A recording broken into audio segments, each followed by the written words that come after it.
Hello বন্ধুরা, আজকে আমি আমের পুডিং বানিয়ে দেখাবো। এখানে গরুর দুধ, কনডেন্স মিল্ক, গুঁড়ো দুধ দিয়ে ঘন করে জাল দিয়ে আগে ক্ষীরা বানিয়ে নিচ্ছি।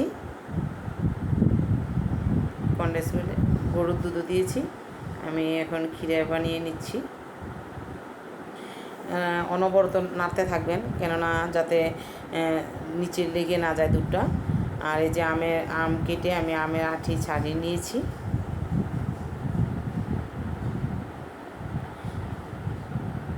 আমি আপনাদেরকে দেখিয়ে দিচ্ছি কীভাবে। এই যে আমের যে বটুটা, এটা কিন্তু রেখে দিবেন, এটা ফেলে দিবেন না, কারণ এটা পরে লাগবে।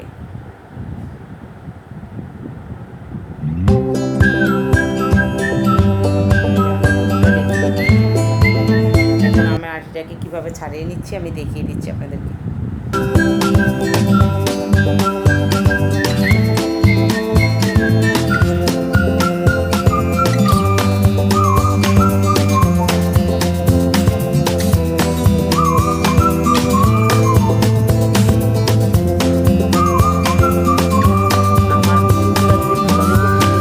তাহলে লাইক, কমেন্ট করবেন, শেয়ার দিবেন।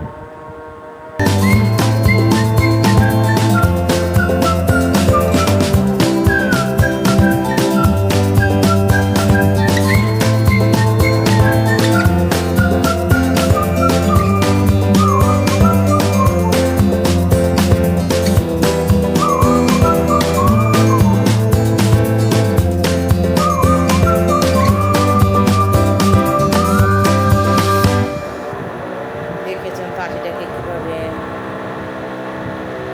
দিয়েছি।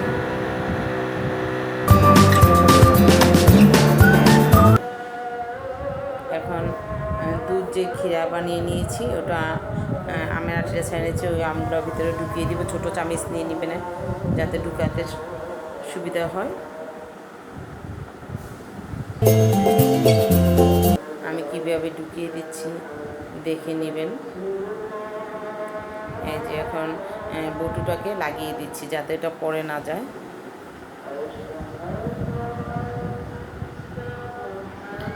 এখন আমার ফ্রিজে রেখে দিবেন।